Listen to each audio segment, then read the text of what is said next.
আপনারা কি আমাকে বিয়ে দিতে চান নাকি চান না?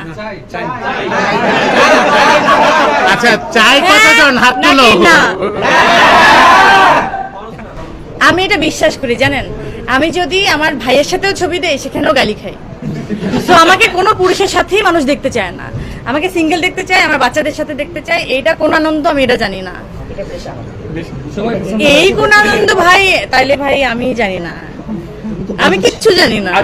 আর্জেন্টিনা বিশ্বকাপ না পাওয়ার পরে আপনার মানে মন তো অবশ্যই খারাপ হয়েছে, কি করেছিলেন আসলে?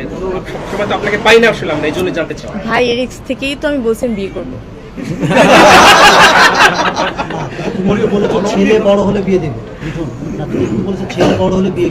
হ্যাঁ, ছেলে যদি আমার বাপ সমতুল্য হয়ে তারপরে যদি বলে চলো তোমার একটা বিয়ে দিয়ে দিই, আমি তো একটা বিয়ে করছি, তুমি একা একা কেন থাকবা, চলো বিয়ে দিয়ে দিই, তো আমি তো ওকে ফাইন চলো।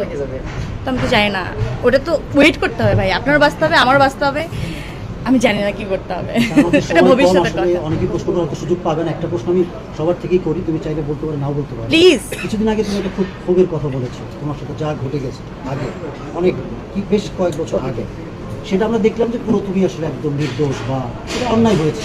আমি কি একবারও কথা বলেছিলাম আমি জেল থেকে আসার পরে এটা নিয়ে? কখনোই কোনোভাবে কেউ আমাকে কোশ্চেন করে উত্তর নিতে পেরেছে? আমার খালি মনে হয়েছে, বিশ্বাস করেন,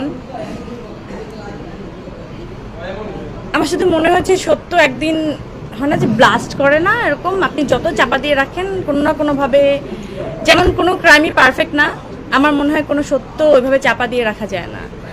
ওই একটা জিনিসের উপর বিশ্বাস করে কিন্তু 6 বছর পরে দেখেন কোনো ফোর্স নেই, আমি জিজ্ঞেস করিনি বা কেউ বন্দুক তাক করে তাকে জিজ্ঞেস করেনি, যে মানুষটা আমাকে অ্যারেস্ট করলো আমি মানুষই বলবো, তাকে আমি মানুষই বলবো, কারণ সে মানুষ হয়েই কথাটা বলেছে।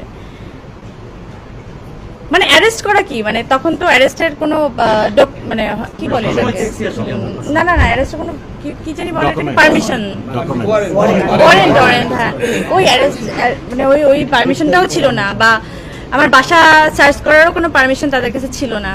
তারপরও যেটা করেছে সেটা নিয়ে কিন্তু আমি কোনোভাবেই কোনো কথা বলিনি, আমি শুধু জিজ্ঞেস করেছিলাম আপনাদের এরকম অনেক ক্যামেরার সামনে থেকে আমার বাসা থেকে কিন্তু আমাকে নিয়ে যাওয়া হচ্ছিল, তো আমি আজকে হাসছি কেন জানেন, আমি হেসে হেসে কথাগুলো কেন বলতে পারছি জানেন?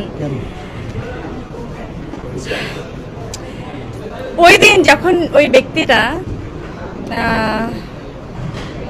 পুরো ঘটনাটা কিন্তু একদম সে কত মিনিটে অনেক লং টাইম ধরে কিন্তু বলছিল, শুরু থেকে শেষ পর্যন্ত উনি সে বাসা যাচ্ছে কি করতেছে।